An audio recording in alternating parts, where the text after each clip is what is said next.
Many people call him the Dean of Taxes, and for good reason. All you SMBs out there, you won't want to miss this. From the Top starts right now.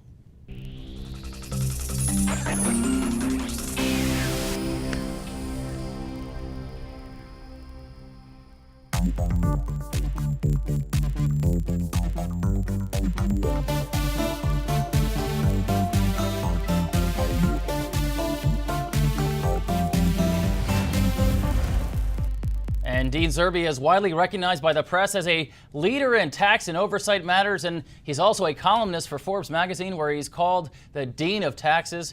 You may remember Dean during his tenure in Congress as senior counsel and tax counsel on the Senate Finance Committee for Senator Charles E. Grassley.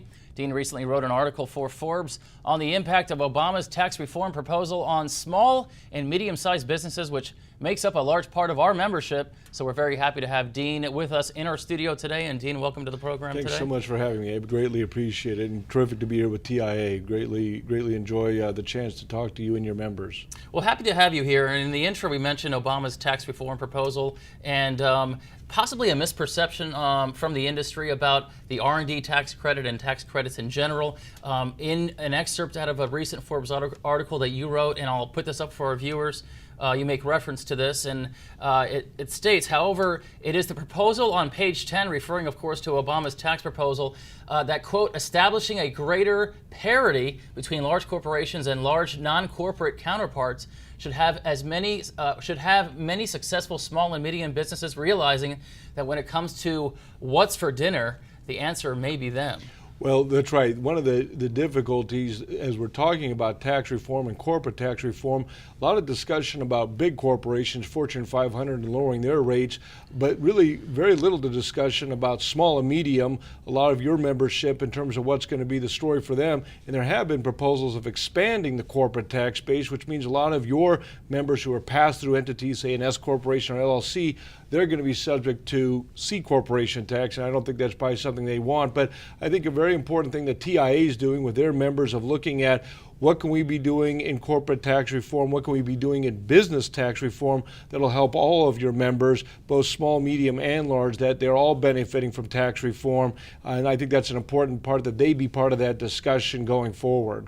I'm glad you mentioned that, because I was eavesdropping a bit on your discussion in our pre-show, before this segment anyway, with our corporate counsel, Andy Kurtzman, and he was talking about the advantages to having a relationship with a company like Alliant and having you guys comb through the tax code for our SMBs and our membership to figure out how we can leverage and benefit those that part of the tax code.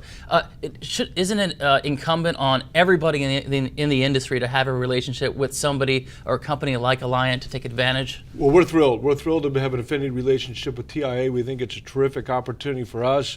We work with manufacturers and folks like TIA membership across the country, but we think it's also a terrific opportunity for them, because so often small and medium businesses in particular, they just don't take advantage of what's already out there in the tax code. Forget about talking about tax reform. You know, we'll see what happens on that. That's a manana thing.